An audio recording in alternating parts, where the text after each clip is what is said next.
Namangha si Arthur nang masaksihan niya ang buong anyo ng Beast Will ni Varian, isang nakakatakot at aninot hayop na anyo na sumasalamin sa mapanganib na kagalingan ng isang Shadow Pander.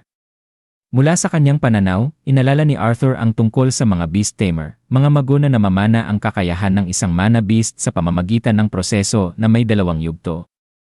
Ang una, na tinatawag na Aquarface, ay nagbibigay daan sa kanila upang pansamantalang gamitin ang pisikal na lakas ng kanilang alaga.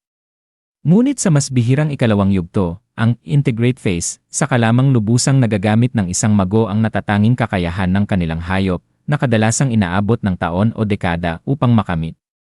Matapos ang matagal na pagsasanay, narating na ni Varian ang yugtong ito, at ang resulta ay isang anyong taglay ang bilis at katahimikan na hindi na kayang masundan ni Arthur.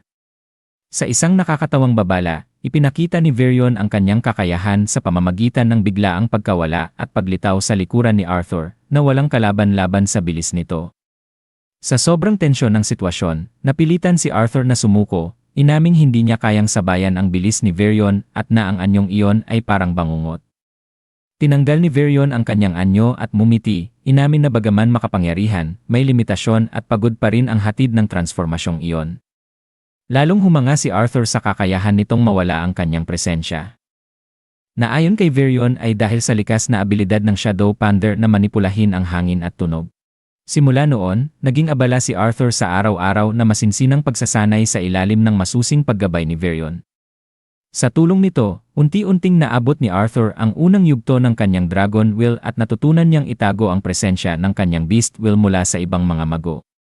Kapag hindi siya abala sa pagpapalakas ng kanyang mana core o sa pag-aaral ng mga iniwang aral ni Sylvia, abala siya sa pakikipaglaban kay Varian, mga labang humubog sa kanyang katawan at disiplina. Mabuti na lamang at ang proseso ng assimilation ng Beast Will ay nakatulong upang kayanin ng kanyang katawan ang walang humpay na pagsasanay. Sa mga oras na wala siyang ginagawa, pinili ni Arthur na damhin ang mga simpleng kaligayahan ng kabataan. Gaya ng hiling ni Sylvia. Mahalaga ang mga sandaling ito, lalo na sa lumalim niyang ugnayan kay Tessia. Araw-araw silang magkasama nitong mga nakaraang taon, kaya't naging napakabigat na sabihin ang balita ng kanyang nalalapit na pag-alis. Nang dumating ang araw ng pamamaalam, hindi napigilan ni Tessia ang kanyang emosyon at napaiyak. Maingat siyang inaliw ni Arthur sa kanyang silid, tiniyak na magkikita pa rin sila balang araw.